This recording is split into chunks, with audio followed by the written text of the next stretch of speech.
Hello, friends. It's us again. Iman. Raazia. And this is the Talkaholics podcast, episode number 6. Woo. 666. Oh, whoa. Oh, wow. If there was ever a number to not repeat, there was ever a number not to repeat, Raazia. Okay, we're going to ignore that. So this episode is actually centered around one thing and one thing only. Because we're obsessed. Well, I was obsessed and then kept harping on not just Iman, but everyone I know possible to watch this show. It's Handmaid's Tale. And we might have spent the whole podcast talking about it. Honestly, it wasn't our intention. It wasn't our intention to do this, but we just did. Yeah. So this entire podcast is about the show The Handmaid's Tale. Now, if you don't watch The Handmaid's Tale, you should listen to this podcast or this episode because we talk about it and it's a great show. Mm-hmm. And if you do watch The Handmaid's Tale, you should still listen to this episode because we talk about it and it's a great show. There might be like little spoilers in it, but honestly, I don't think they're that big where it ruins the show for you. Yeah. And we kind of give you like a forewarning. Oh, well, not really. Yes, this episode of our podcast is going to be about The Handmaid's Tale. Listen if you want to. Don't listen if you don't. But listen anyways because actually it's us kind of really being obsessed over something and ranting over something. Yeah, you can tell that we love it. Yeah. Just to see if you want to see pure passion for 30 minutes straight. Like, that's what this is right here. So we hope you enjoy and here it is. Have fun.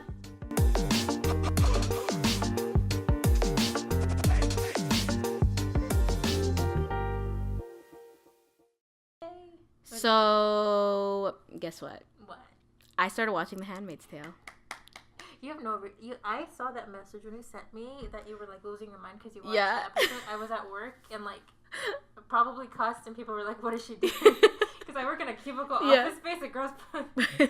No, because guys, the girl's alone and she's cussing. What's happening? Raazia has been telling me to watch The Handmaid's Tale for years, like literally years. I think so. Oh my. Yeah, because you started watching it like almost at the beginning, and I'm not. I literally started like this week. Yeah.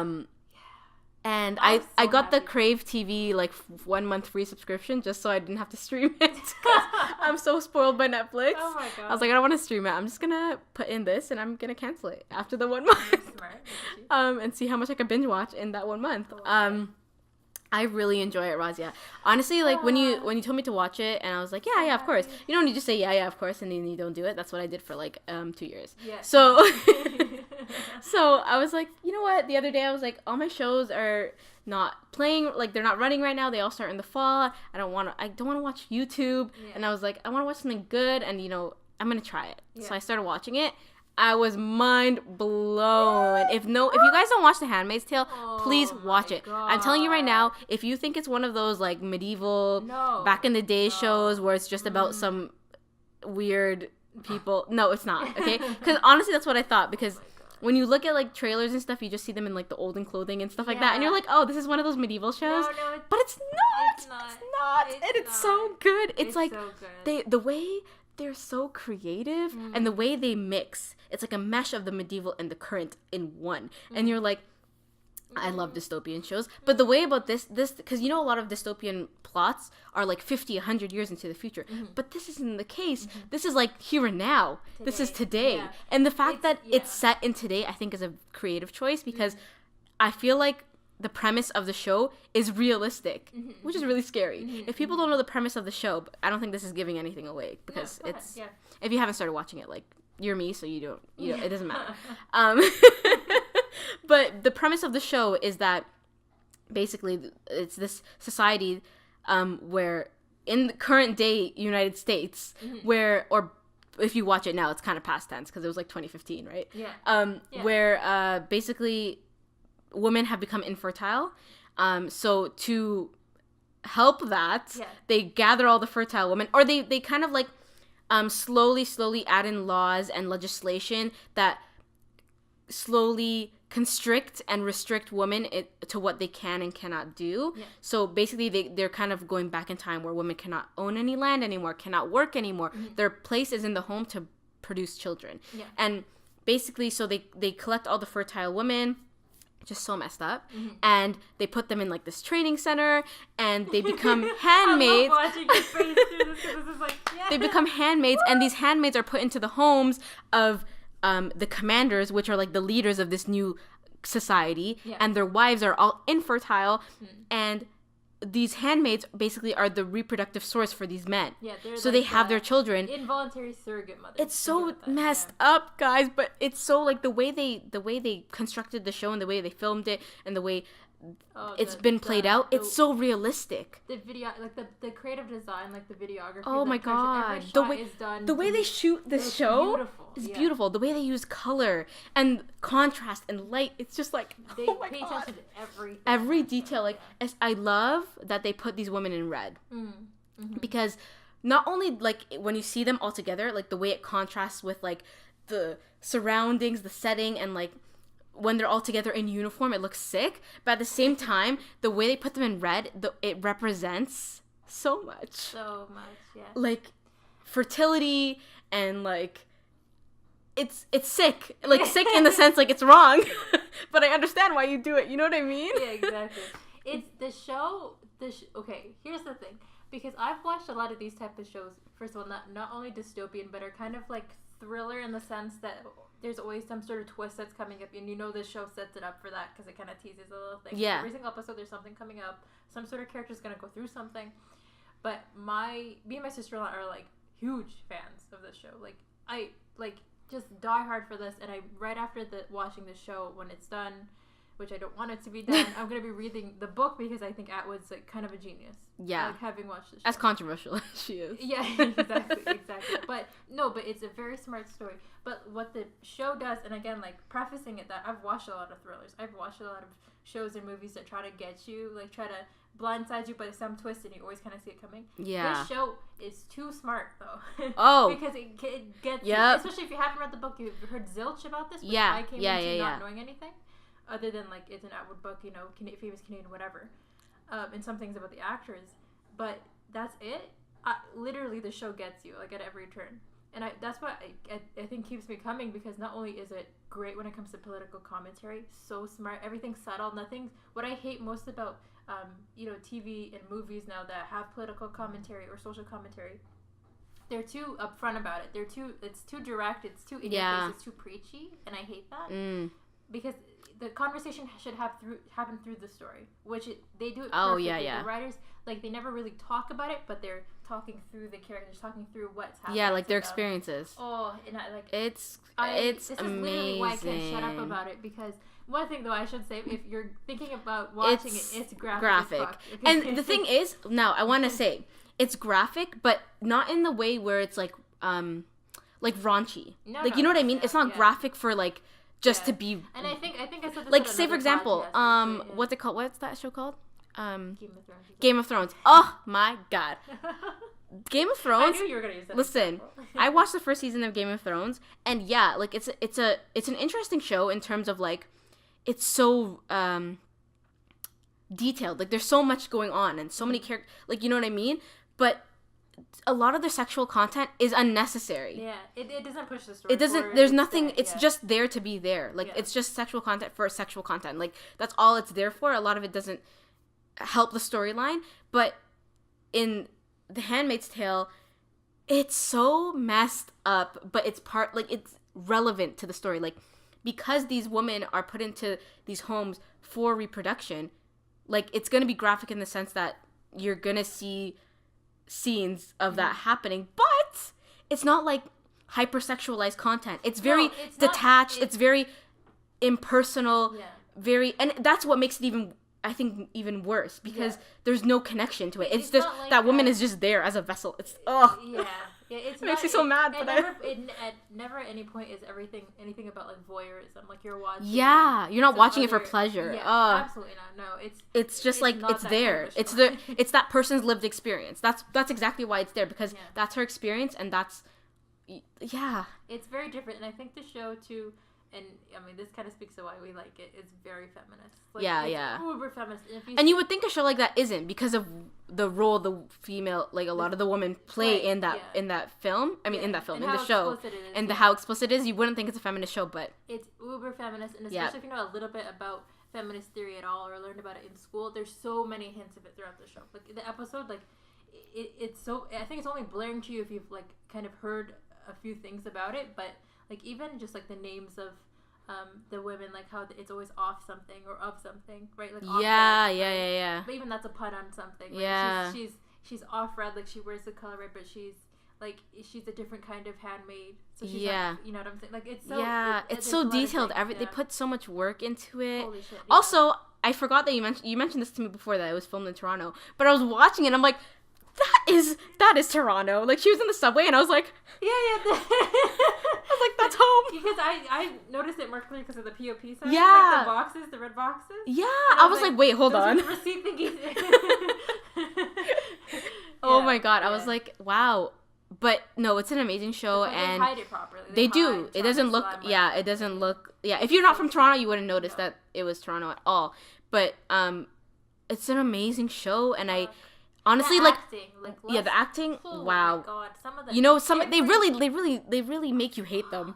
They really are good at that. But shows like this, like usually, I can't speak to any other show that's like this. Usually on shows with this kind of a budget, this kind of a cast, is usually one outlier of like they don't always miss, like they don't always hit the mark. There's one character like fuck, they're not committing as much as everybody else is. Zero people. No. In this show, everybody brings 100. Everyone's convincing. Everybody's great. The main girl, I swear to God, she's like Elizabeth Moss. Wow. Elizabeth Moss is something else. She can do the subtle, facial expressions. Her facial expressions, like I always just look. I love staring at her face because, you know, I know. I love staring at her face because, you know, okay, so say for example in a regular TV show or a movie, when something wrong, like when something bad happens to someone, there's usually they stick to one emotion. You know, there's not many times where you can see a range of emotions across someone's face. That's why usually I love books, because in books they're very detailed. Like you could say, like in the book they'll be like they transition between three. Yeah, it'll be like anger and rage and sadness flitted across her face. You know what I mean? Yeah. So you can imagine it. But like in this show, she legitimately does that. She'll look mad and then she'll look insanely happy, but like in the way that you could tell that she's still upset, and I'm just like, I love you. Yeah, she's so good. Like I look for moments like that in the show because like this is why the show feels so real to me and like speaks more. Like the show's about relationships. The show's about, you know, being a woman, what that's like. But there's moments in the show, like you'll see more, I think, in the second season too. She's really good at, like, say for example, she's close to someone in the show and they ignore her, and it's just a scene of someone walking by her in the hallway. It doesn't You'll see everything on her face. I love that. Of her thinking about why they did that. Everything. It's like, you know, I know. And also I love, like, because it's so the real. Show isn't. There are many times in the show where there isn't dialogue. You know what I mean? It's just like I love when that happens, but only when it's done right. Because in this show, when there isn't dialogue, you still understand every single thing that's happening, because you can see it's expressed through them, through the way the characters act, the way like their facial expressions are set, the way the music is set, the scene is set, like how they use the camera shots. Oh. Yeah, I love the show. I love it so much. I can't wait. Okay. I'm almost done the first season. I have 2 episodes left. Okay. Yeah. Wait. Okay. Okay. Can't even say where are you right now because that's spoiler. No, too bad. Like, yeah. Okay. Where are you right now? Oh man, I have a really bad memory. Okay. It's been like 4 days since I saw the last episode. But I think the last thing I saw. Oh, her husband's still alive. Okay. Which I kind of saw that coming. I didn't think her husband was dead. Okay. Because we never saw him die. You know what I mean? Yeah. But her husband's still alive. Yeah. And he found out that she's still alive. Okay. Oh, okay. Right? Okay. She sent the note over to him and it says, "Save Hannah." And is this one the foreigner people? No? But I don't know what you're talking about. Okay. Oh, wait. Yes! Okay. Oh, that pissed me off so much. When she came from Venice. She's a Hispanic lady. Hispanic lady. Where'd she come from? I can't remember. Yeah. Was it? I think it's Venezuela. Venezuela, right? Yeah.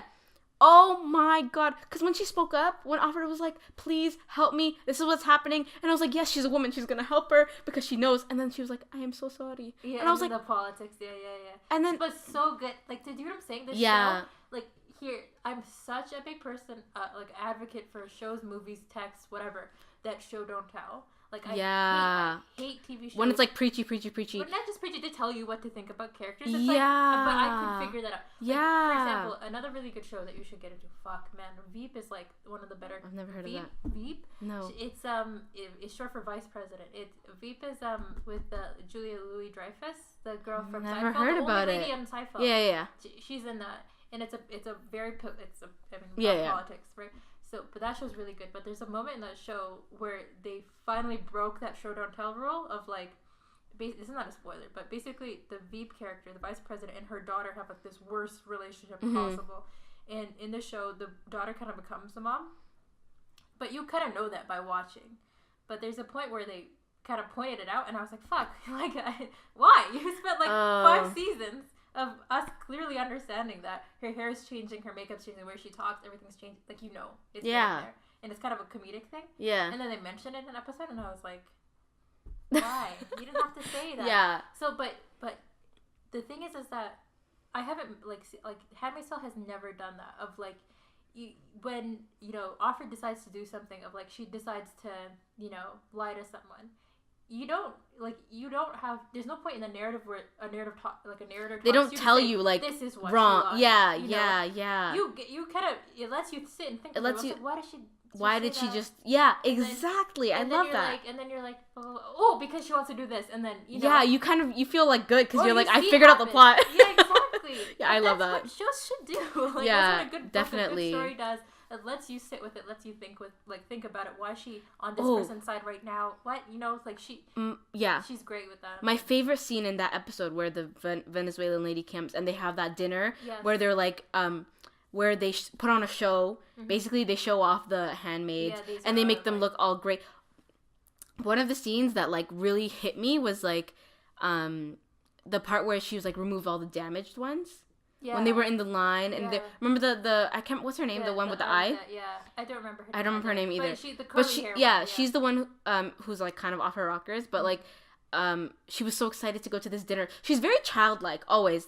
Even before she now I remember what happens in the finale. Sorry. Okay. Oh, even before she like loses her eye and stuff, she has a very childlike thing. So even more I feel like when she goes through all this stuff, they make you like her. Yeah, they make you like her because she's very innocent in the way. Yeah. Even though she's not, you know what I mean? Mm-hmm. But anyways, I felt like it was so bad because she's like, remove all the damaged ones. And like, the aunt who's the one who damaged her eye in the beginning, like sticks up for them. And in that moment, you hate the aunt. But in that moment, you're like, yes, aunt, stick up for them. They want to go to the dinner.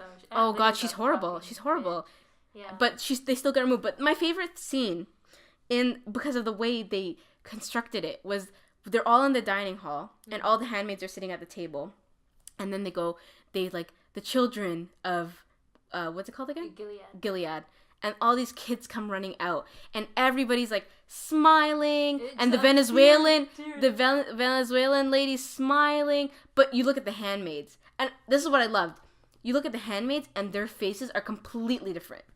Like, all these people are so happy to see all these kids. Because usually when kids come into a room, especially when they're all happy and having fun, everybody's happy. Who doesn't love kids, right? Yeah. Even if you don't want to have kids, like, it still brings kind of like that joy to you. Yeah. But all the handmaids, you can tell like this is what we'll never have, because a lot of the handmaids at the table, a lot of the handmaids they're the ones who gave birth to these kids, and they never give the chance to be the mom. Mm-hmm. It's like you give birth, and then it's taken away from you, and given to this woman, and it's like it's so sad because you're like it's a moment of joy obviously, and then all these people you just see like their faces are just like. What I think that this show does a lot of things right. They talk about a lot of like I've never seen a show, and me and my sister-in-law always after every single episode go, wow, they're so good about capturing like it's just a TV show about the woman's experience, what it is to just be a female in the world, period, and like the specific emotions that we go through that men really either don't go through them themselves or really will never be able to understand. Like there's certain things that we're privy to. Yeah. No show is more focused and more dedicated to displaying that. Like, especially in the second season. Holy fuck. There's like one episode I think really got to me and like really cried afterwards. So because it was just like something that they took time, and like the whole episode was just about this one topic, and I think even like the title's about that.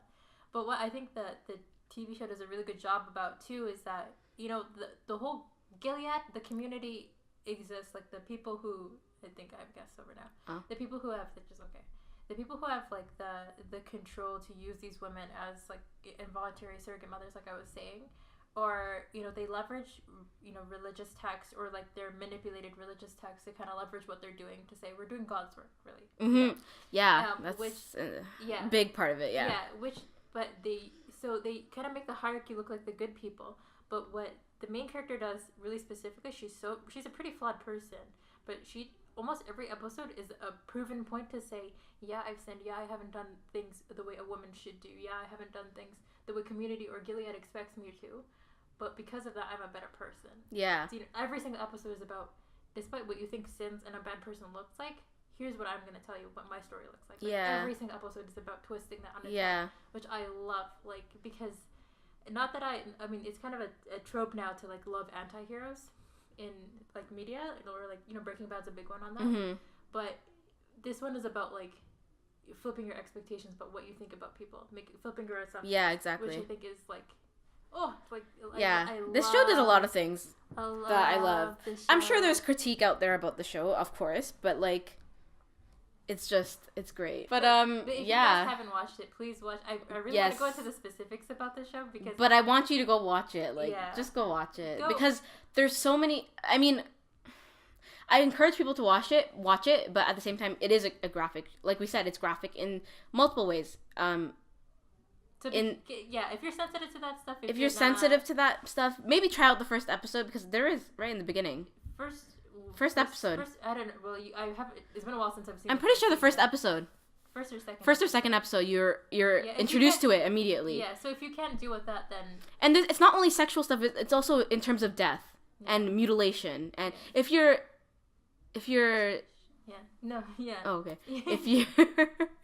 if you're sensitive to that kind of stuff, maybe like take it one episode at a time. And if you don't like it, obviously don't force yourself to watch it. Yeah. But if you. Yeah, if you do it, like if you can, this is the thing, it's easy to watch the show and then automatically shame it because you're not comfortable with seeing things like that. But if you can watch the show and appreciate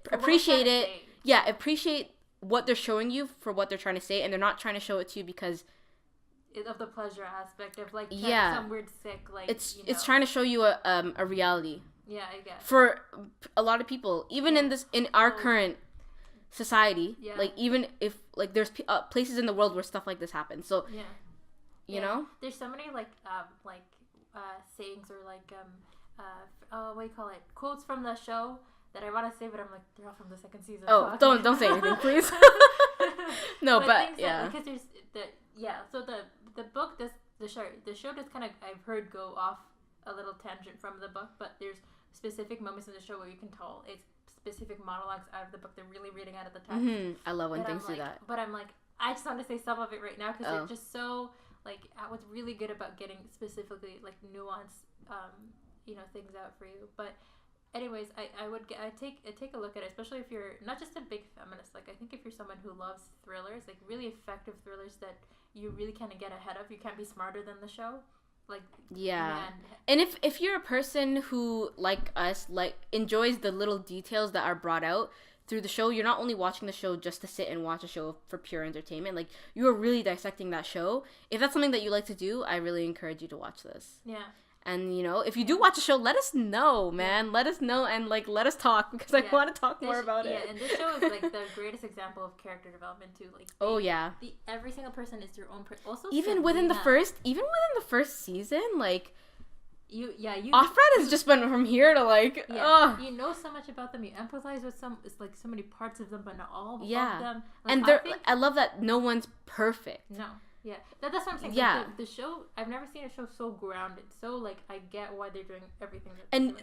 A lot of the times, like, you'll think someone's a good person, like, someone's an ally, and then it just completely switches on you. Yeah, I know exactly what you're talking about. You know who I'm talking about. You know what I'm talking about. Of course I do. So mad after that. But, oh, God. But, anyways, just to, I guess, like, round it off a little, one of the most interesting characters, period, in a book and a TV show, everything. Serena is... there's something about that woman that I'm like, I really am trying to understand who you yes! are. She's so complex. Yes, because what the last episode I saw when they revealed about who she was before this all happened, I was like, hold up, that was a twist I wasn't looking. I wasn't. What? Literally, me and my sister on pause the episode and we're like, this changes everything. I was like, hold on, wait a minute. Okay, spoilers. I don't give a fuck. Okay, yeah, hold on. no, yeah. But basically, that you realize in that episode, I think this is what happens, is that you realize that Serena and her husband, the commander, whose name I forget now, because he's irrelevant. Yeah. They basically are more or less at the hand of creating everything that exists. And it makes no sense because Serena was this huge, like, female person. Like, she was this huge feminist. Like, she wrote her own books. She had tours. Yeah. She was, like, huge in the world. Like, she was very famous for her ideas and her thoughts. And then she goes into this society where she's not able to do any of that, where she's looked down upon. Like, I'm so confused. Given, like, they're sort of restricted to the point where they can't even read. She can't read. Write. She can't read or write anything. Yeah. So they're not allowed to own her viewpoints are irrelevant. She's not even allowed out of the damn city. Like, there's certain parts where, like, when they leave certain checkpoints, when they start getting further and further out of the city, there's points where women can't cross no matter who you are, no matter who you're married to. Yeah. Like, it's baffling. Yeah. But that was, like, that big, like, honestly, the best thing the show has done. Where that was like the biggest thing. I was like, wait, and it wasn't even like a huge dramatic thing. It was more like she just plopped it in there. They were like, by the way, they're like, you hear them talking, and you're like, wait, what? They're the policymakers. What the fuck? And like you, man, such a that's why I'm saying, you know, I was talking about her husband being the person you didn't think he was. It's just like, it's just.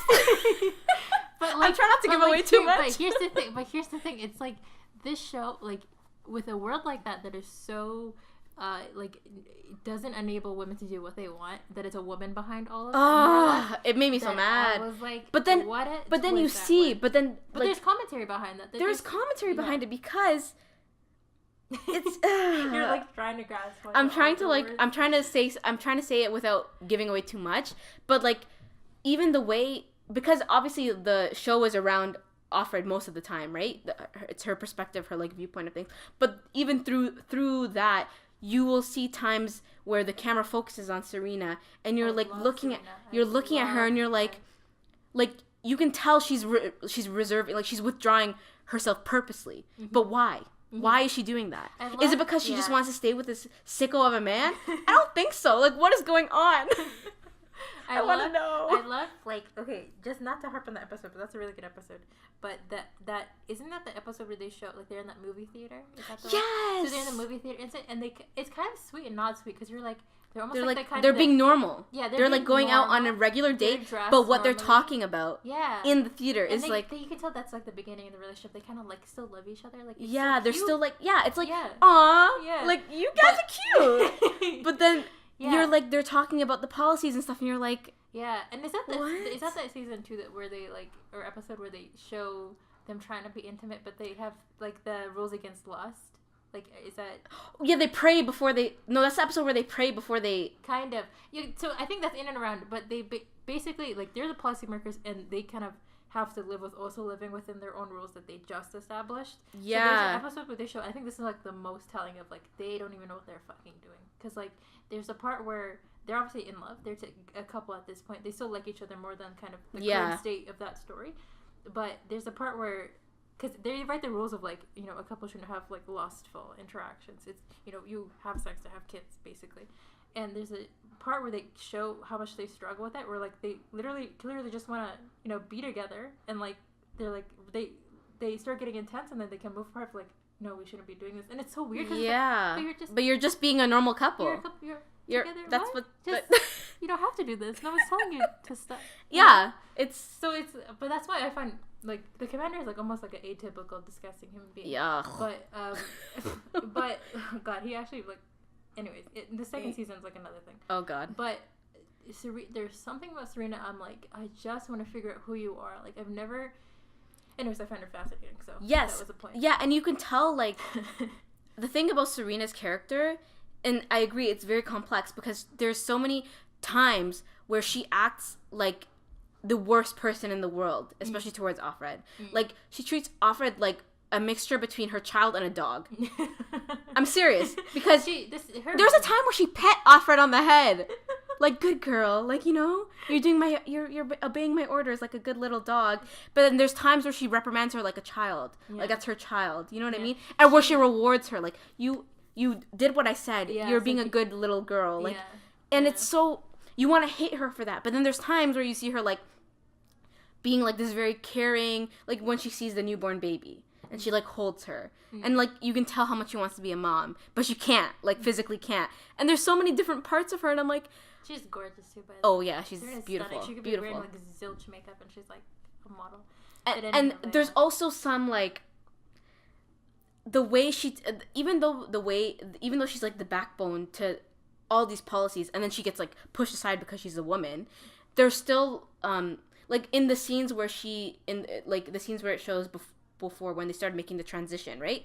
When she starts throwing away all her clothes, like she gives, all these men are at her beck and call. That's I think that's very important, because even though all the men, like it's in that transition period where women are getting taken out of the workforce and it's only the men. So remember that scene where they're in their house and her husband's leaving and she's like, I'm gonna make this place like a home. I think so. And so she's starting to move things out of the house. So, but she's giving orders to the men. Do you remember that part of the episode where she's taking things out of her closet? Like, this can go to the trash, this can go here, and all these men are going around and doing it? I think so. Yeah, but it's been a while. Yeah, I know. I think that's very, like, purposeful. Because even though, like, now, obviously, she only gets, like, a certain level of respect because she's married to the right guy. Like, in that sense, like, she took control of her life, going into this transition of being a woman she obviously doesn't like. But she took, like, does that make sense? In a backwards kind of way? Yeah. But that's why I'm saying there's a few other characters that are like this too, that I'm like, why the fuck are you this way? And Emily kind of is that way and becomes that way even more. Of like, why can't you just, you know? But that's why I think the show's so grounded, because not everything makes sense. Like, not everything makes complete sense. Yeah. You know? Not to the point where, like... Because you're still trying to figure out, like, what the hell went wrong. not to the point where, you know, like, some shows and TV shows don't make sense in that. And then you're just lost. Yeah. It takes you out of it. Like, it doesn't... as in, like, it's not convincing. That's not what I mean. Like, as in, the characters themselves are so complex that you're so grappling with it. Like, not everybody has a complete motive. Not everyone has a complete intent, you know? I love Offred, too. I think she's, like... Yeah, she makes me mad sometimes, but yeah. You learn to love her because I think what she does, she hates complacency, which I think that's what I admire the most, and why I kind of push everything else away. Yeah. Because of her fighting spirit, and because she's... Yeah, that's the thing. She has a spirit. At the end of the day, she's doing what she does because she believes that's what she needs to do. Yeah. And she's not the type of person to sit with it and just go, no, I'll deal with it, I'll repress it. You know, this is the way the world is. She's absolutely yeah, exactly. Which kind of... because but some of her decisions, I was like, Offred. There's other ways. Yeah, Stop being emotional. Gosh, no. Yeah. Yeah, no, but she... Yeah, no. And again, like, after each episode, I have, like, intense feminist conversations with, like, everyone who watches the show. Because it's so... Yeah. Anyways, watch it is the point. Yeah. Please. Wow, I don't think we expected to talk this much about this show. But I think... We should have. I think this podcast is literally dedicated to this entire... to the show. I love it so much. Please tell me when you get into the second season, because 100% I will. I'm gonna be messaging you, but like, Raazia. There's so much. How many episodes? I mean, how many seasons are there? Only 2? There's 2 so far. I'm on literally the last episode of the second season. Oh my god. I have 20 minutes left to finish. Oh my god. We keep starting and stopping. Okay, like they have to keep going. Yeah. I refuse for it to be they better season. keep going. Yeah, I think there's a third season. Casting decisions amazing in that show. Yeah. Anyways, I think we're gonna end the podcast here. Yeah, we're trying to play with how long our podcasts are so far. Right now we're ending it, I think, at the 32 minute time, because I guess for you guys to get through the entire podcast. I guess it'd be easier for it to be shorter. If you'd like it to be longer, or if you want some sort of maybe 45 minutes is what you're looking for, again, let us know. More than willing to accommodate. We're trying to kind of figure out what makes sense for us. I mean, like we mentioned, this podcast does, like, it's called Talkaholics for a reason. We talk a lot, and so obviously our timings aren't going to be exact every single time. It's going to be different from time to time. No, we're just going to end the podcast here. As always, thank you guys for listening. We love doing this. Yeah, it's actually a lot of fun. And again, for us, like, it's a long time coming, and for actually to see it come to fruition and stuff is great for us. But again, comments, anything about this podcast that you want to leave us, let us know. Yeah. Please. Follow us on Instagram and subscribe. We're on SoundCloud. And YouTube. So. And more to come. Hopefully, we say this every time, but more to come. Eventually. We'll get there. But we will talk to you next time. Bye. Bye.